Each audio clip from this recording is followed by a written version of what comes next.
Check this out, right?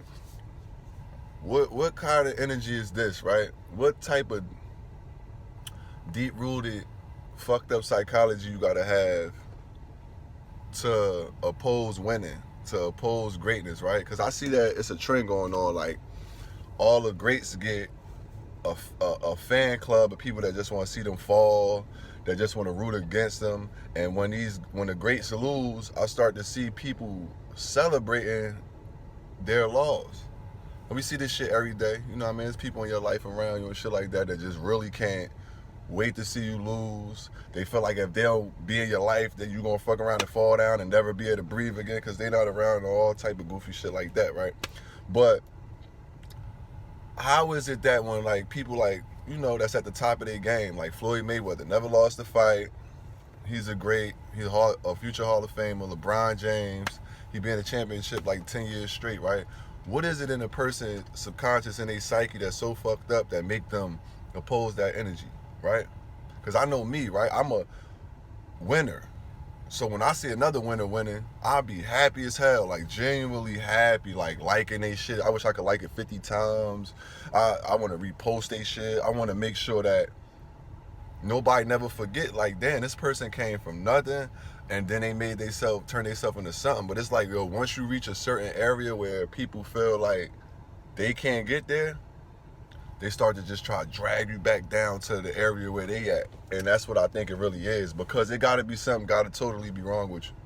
I don't care if it's a sport and this is your team over here and that's your team over there. I see people cheer for like uh the Lakers to lose, or somebody like LeBron James to lose, more than they cheer for their own team. They post more about him losing than they do about their own team winning. That's crazy. So what is this shit really about is what I'm trying to say.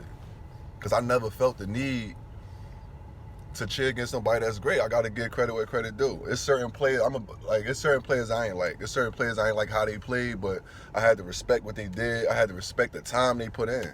I don't look at LeBron and think that he just wake up in the morning and he better than everybody in the world. He has to work for that shit. I don't look at Floyd Mayweather like, yo, he just knocking everybody out just because he got gifted by God. No, he go punch the bag more times than you know and stuff like that. Like, he do things that put him where he at. You feel what I'm saying? Before he got any money or anything. So I remember, like, that's the same person that ain't had shit. Now they got this and that. They got opportunities and that. And they true to they craft though. And then it's just like a whole He-Man haters club going against him. And I'm like, how do another grown man or grown woman go about their life like that? Like, it's mad shit you could pick out of here to poke at. It's mad shit that negative shit you could talk about. But for a motherfucker to win 9 times in a row, then on that 10th time when they don't win, it's just like, yo, finally, yes, he's a human. Like, the fuck at the core of that? Like, what's really, like I said, what is really driving a person to oppose anybody doing anything at the pinnacle, the highest level?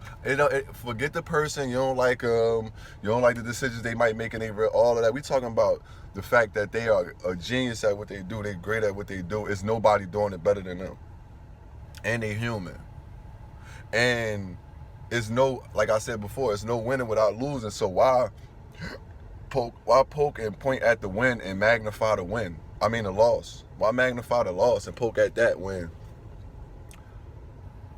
that shit is a part of winning? That's the whole story. Like, you know what I'm saying? The underdog ain't have shit, started from nothing, come up, had to take a couple L's, finally get their shit together, and then they finally prosper. But I feel like after we pass that threshold, then it'd be like, you ain't one of us no more.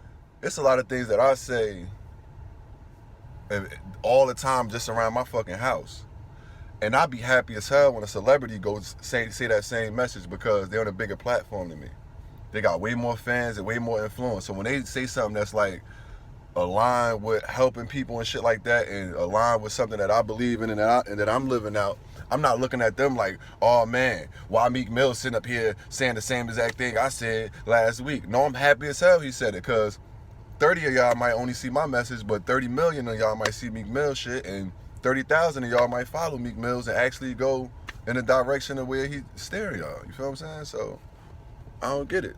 I just look at LeBron. LeBron just another me in another field. That's it. Like, he doing shit on the highest level. I'm trying to do what I'm doing on the high. I'm trying to be me on the highest level.